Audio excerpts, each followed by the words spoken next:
for me, it's all about the people, and I think if you can find the right people to put in the vans and do the work and provide the best service to the customers, then that's the biggest win really for me.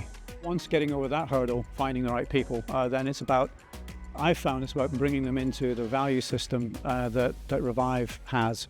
And more than that, it's been about also driving or building a purpose for why we do what we do. I experienced burnout for a long time, so I had to really think, I can't keep doing the same thing and expect a different result. What do I need to change? And the simple answer was me and the way that I run the business. So I fortunately got myself into a position where I had a full enough team to be able to step back. And once I did that, that just cleared the decks really and gave me time to think about how I do things and plan and start attacking different revenue streams. So we have a meeting every Monday morning where I bring everyone to the workshop, buy them breakfast, we hand in sort of invoices, things like that, paperwork, have a bit of a chat and a get together, which keeps the team together and they keep them sort of seeing each other.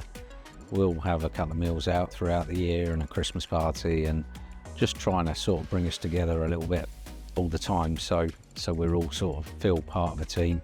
Having the team and building the team that I've got today. Individually, I've got some absolutely fantastic people, but collectively, like, we're all pushing in the same direction. We deliver high sales, we deliver good service, and I trust them. Being only 2 years in and kind of having that kind of what feels like a squad is pretty cool.